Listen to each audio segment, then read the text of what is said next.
Alright, second cut of this video because I did not like how the first cut came out. So push this back. So my room is so small that if I have 2 stacks of books, one in the back, one in the front, if I'm sitting like this, filming a video, kneeling like this, I just can't have it. I'll hit it.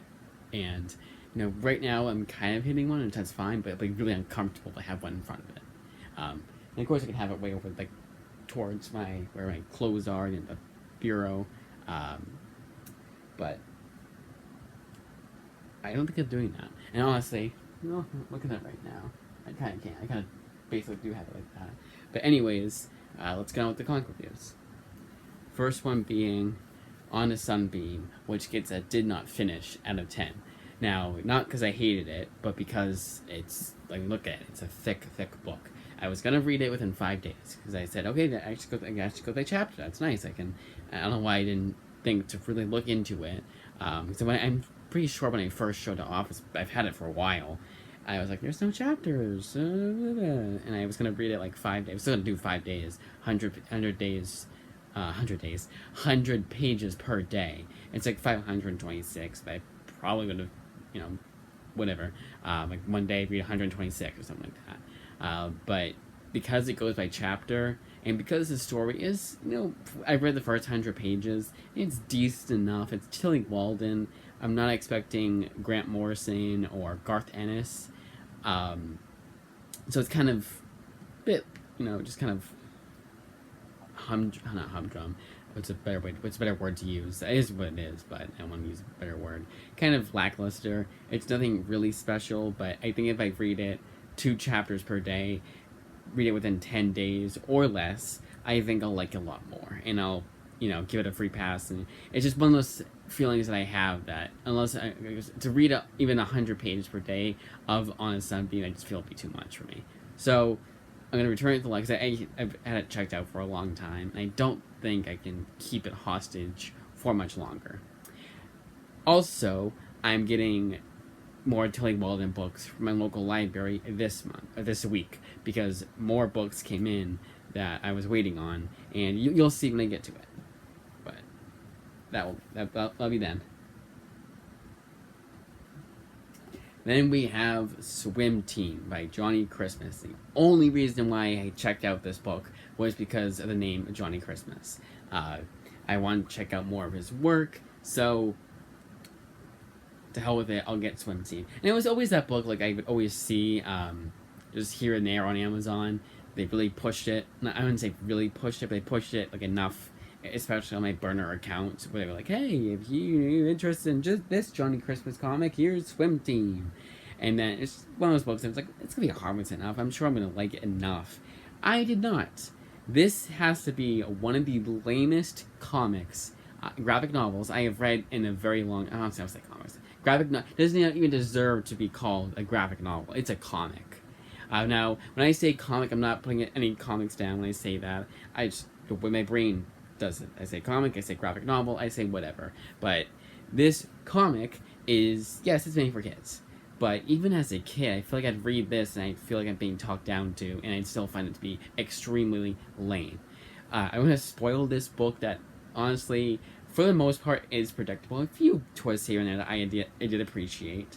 The one I did appreciate, I will not give away. But everything else I'm giving away because I need to in order to review this fully and to give you guys full context and a full grasp of how lame this comic is.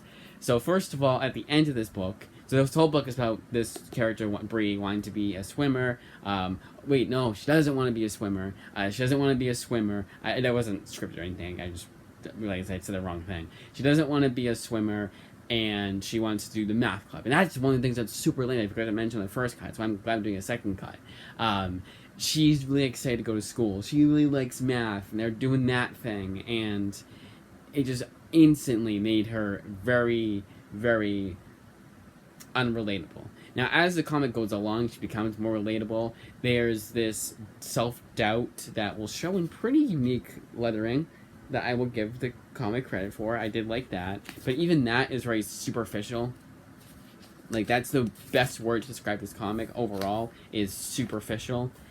Because it gets old after a while, because they keep hammering that home. And it would be really nice if they did it like once per chapter, and they did it somewhat subtly, like not to the point where it confused kids. Here it is, self-doubt right there, right here, and it was just overdone.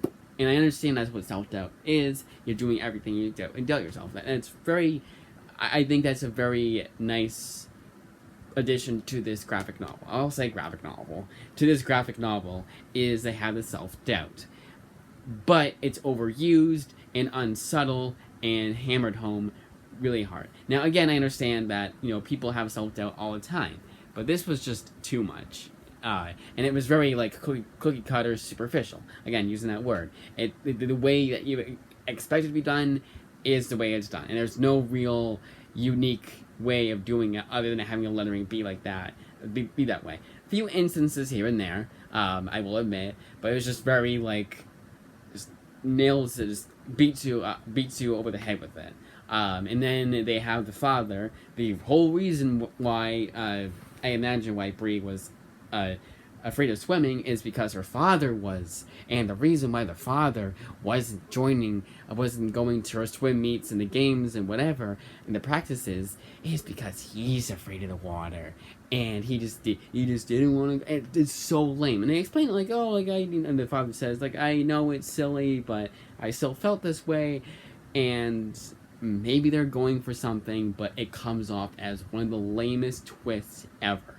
And I literally almost stopped reading it at that point. I was halfway in, it was pretty late, and I was just like, I'm gonna go to bed. I'm gonna close the book. I wasn't tired or anything. I was like, I want to close this book and do something else.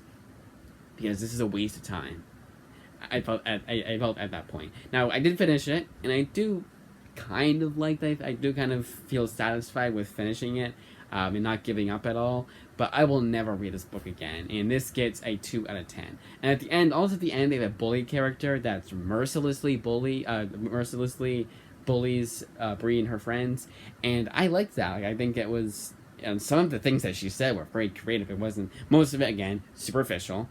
The insults you expect them to give her, but some of it, like there's one scene where she has to swim with the kids to learn how to swim because she doesn't know how to swim, so she has to go with the basics. And they call her Kiddie Pool. The bully sees her and they keep calling her Kiddie Pool, and that is kind of like, all right, that's a pretty damn good insult that's gonna really get to her, and not just a superficial run-of-the-mill insult that honestly, if this was realistic, if this took place in reality, it wouldn't cut at the bone too much. And I think that's kind of what they were trying to do for the most part, but it's just really superficial and really boring and just really standard and mediocre, and it's all those words mid. 3 out of 10. 2 out of 10, actually, because there's two things I liked about it, Maybe 3, but yeah, not a recommend. I guess if you have young children, they might enjoy it. But give them smile, give them guts, give them the book guts from Raina Telgemeier. Raina Telgemeier, pretty much anything that she has written has been really damn good. Even Ghosts, which I remember not liking when I first read it. I think it was good enough, but I was kind of like, it was one of those books that started out kind of slow and I didn't really like it. And it got better as it went along, but definitely would be at the bottom. But even Ghosts is better than Swim Team. And I know I'm being harsh on a kid's book, but it's one of those kids' books written by someone who is clearly not trying and is clearly capable of a hell of a lot more. So much potential wasted on Swim Team. I know, Swim Team, the graphic novel. Do I expect a grand tale that's gonna change my life forever? No, but I expect it to at least be half of what Smile was by Raina Telgemeier. It is like 1%. Angel Catbird is drawn by Johnny Christmas, but written by the Handmaid's Tale author, Margaret Atwood. So a lot of my enjoyment came out of really like reading this and really thinking like to myself, this is the same writer as The Handmaid's Tale, and she's writing this book for wine aunts. That, like, I want to read comics. I want to be, my nephew reads comics. Oh, Angel Catbird. Oh, it's a cat, and it's a guy and he turns into a catbird, and the lady is a catbird. The lady is a cat, not lady is a cat hybrid, and they make a bunch of cat puns, and like they have the rat. The villain is a rat man. It's weird and not the good kind of weird. Grant Morrison, they need to have a co-author, and it needs to be Grant Morrison, because Grant Morrison would have put a lot of flavor to this comic and made it a lot better than it actually was. As is, it's standard. Not as standard as Swim Team. I enjoy this a hell of a lot more than Swim Team, but I'll not be checking out the next volume of Angel Catbird, because it was also kind of boring. Like, for an 80-page comic, I was surprised, because it's already thin enough, but it's 80 pages of book, and then, like, I'd say 40 pages of extras. So that was a nice reprieve. It's like, yay! I only have to read 80 pages. It was before I even dug in. But, you know, it was just, it's nice to know that book I was somewhat skeptical of reading was only 80 pages long. But yeah, I kind of felt, I would say it more felt like it was 60 pages than 80 pages. But at that rate, I felt every page of that 60 page, how about as 60 pages. But 4 out of 10. Some of it I was engaged with. I like the chemistry between the two main leads.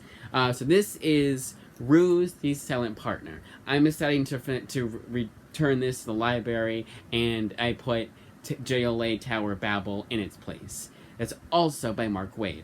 I got Volume 2 by mistake. They did not, nowhere does it say Volume 2. It did not say it might be under this little sticker here. It did not say it on the catalog. I had no idea what Ruse even was. It looks like they might have Volume 1. And I'll put that in next time. And hell, maybe even I'll check this one out too, so I can read them back to back. But, unfortunately, I just don't want to read Volume 2 of the series. That's going to be, like, even just because, like, oh, I got it, they went through all that trouble, quote unquote, to give me the book. Not worth it, in my opinion. Which is kind of a shame, because I was interested in checking out that CrossGen series. It would have been the first CrossGen comic I've ever checked out. Going out from CrossGen. I would check that out if you want me specific. How long are we going on for? Only 12 minutes, okay. Shook, a black horror anthology. A lot of these OGNs have been just I felt the same way across the board. Now, I gave this 2 out of 5 stars on my library's catalog. What's nice about the books in the new catalog, you can rate them. You can't review them, you can just rate them. And they'll keep all the ratings, and the best thing about that is they will say, oh, you gave this book a high score, you gave this book a 4 out of 5 or a 5 out of 5, here's books that are similar. And 9 times out of 10, most of the, so Smooth Criminals I never would have checked out had it not been in my recommended for you section. There's a lot of books like that. Shook was not one of them. It was just by Rodney Barnes. I want to check out this book. It's like, oh, this looks interesting enough. It is not.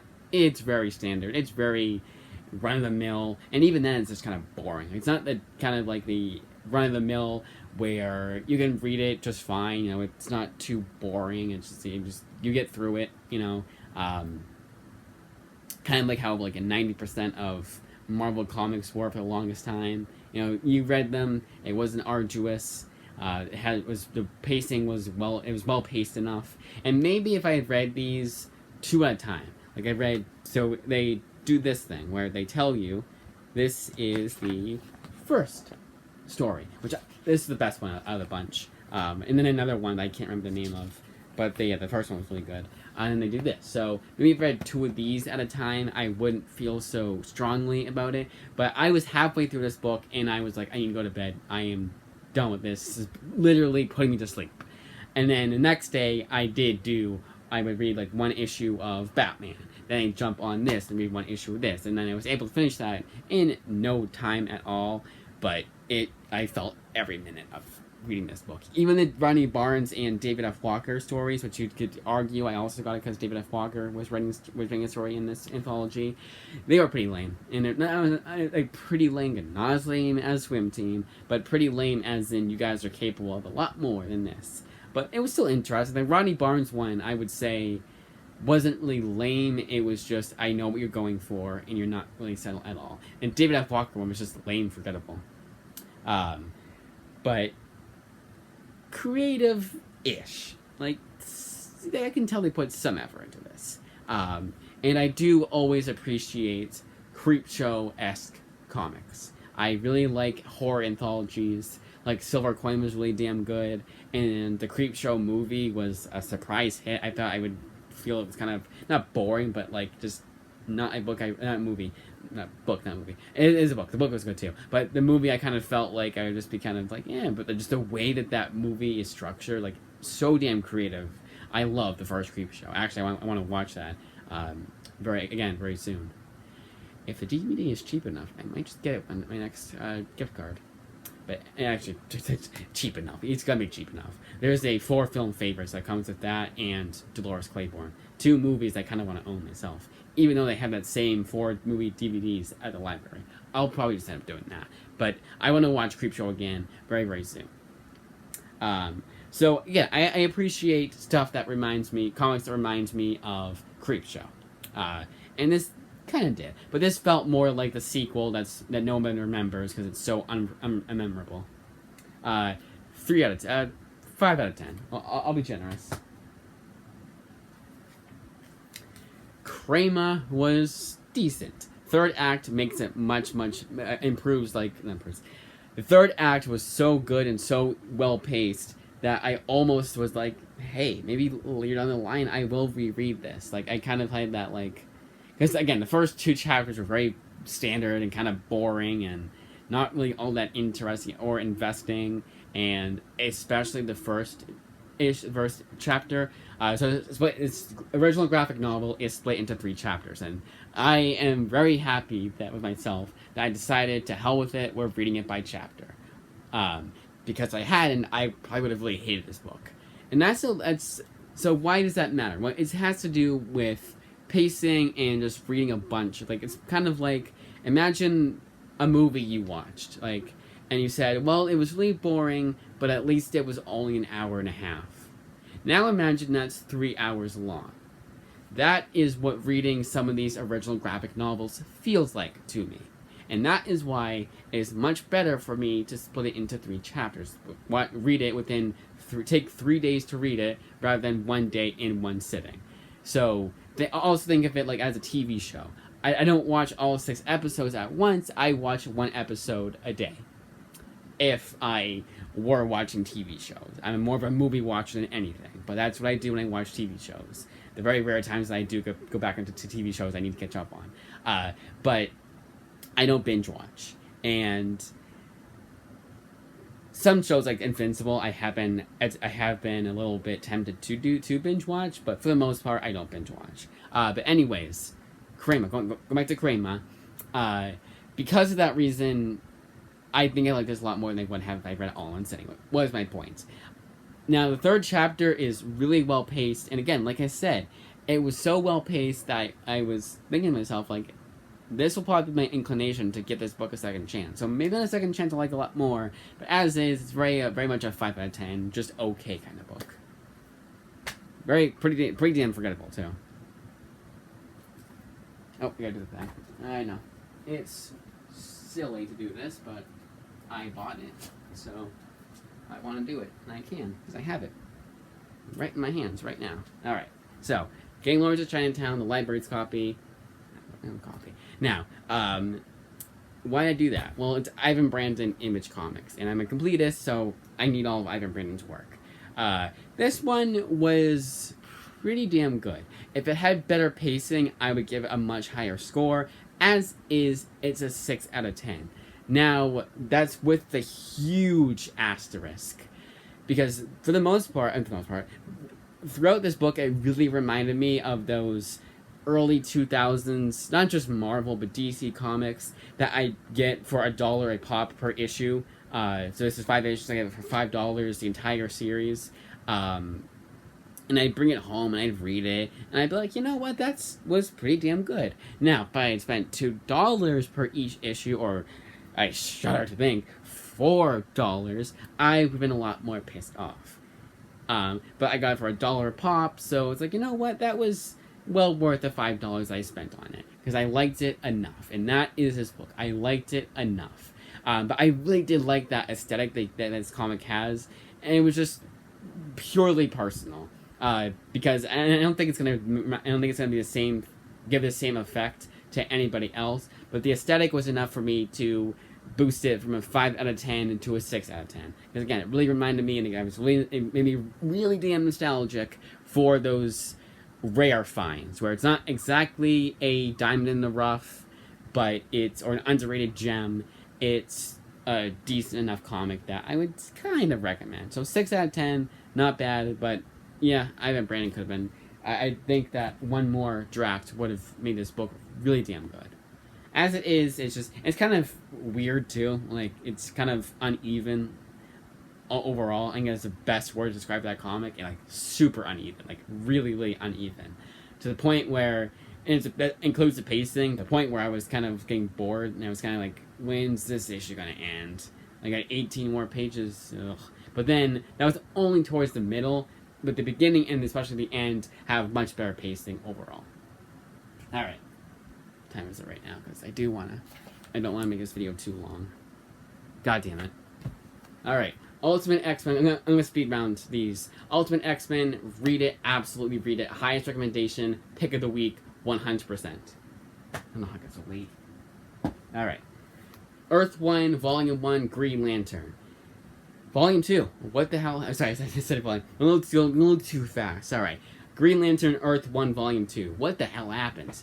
The sequel that they shouldn't have made. I understand now why this got canceled, or why we never got a Volume 3. It's because Volume 2 was so weird that most people told their friends it's not worth it, it's sequel-itis all around, and people were like, alright, I'm gonna skip it. Just weird and confusing and convoluted, and too much happens. It's almost like they knew they weren't getting a Volume 3, so they tried their best to shove everything into Volume 2, but not conclude it. From what I remember, at least. And again, I forget all that book, I just read it. Shadow Walk by Mark Waid. What the hell was this book? The only thing that was good about this comic was the Shane Davis artwork. Everything else was awful. I was, like, it felt like I had gone through an arduous task when I read this. Like, it was like, staying up late doing homework, and when you're finally done with it, you collapse. That was me when I finished this book. 1 out of 10. Oh shit, I could do grades. Okay. Alright, going a little too fast. Alright, so Game Limits Chinatown, we said 6 out of 10. Ultimate X-Men, honestly, 9 out of 10. 9.5 out of 10. Earth 1, a 4 out of 10. Shadow Walk, 1 out of 10. The skip of the week. Amazing Spider-Man, Who Am I? Decent enough. I will not read this again. I do recommend reading it at least once. It's strange, but well-paced enough. Like, the pacing is just shy of being not that great, but also kind of good. It's kind of in the middle. 6 out of 10. Wonder Woman Dead Earth. I am in the minority with this one. I didn't like it that much. The artwork is also a lot to get through. I liked it for the most part, but here and there, it was just kind of... Like, I say overall, I thought it was okay. It's not my style. 6.5 out of 10. I will be generous. Because the pacing was really good towards the end. Batman Damned. Damn, is this a really good comic. Brian Azzarello, peak... I wouldn't say peak Brian Azzarello, because 100 bullets. But this is another example of why he's so damn underrated. Check this one out if you haven't already. This is peak Black... I want to say... I stop saying peak. It's not... It's really good. But to say peak, I feel like it's a bit... But it's definitely up there with the best Black Label comics. And this is a great example of why we needed Black Label to begin with. Yes, they did censor it after, and all the controversy, and DC bent the knee to the controversiers that probably weren't reading the comic anyways.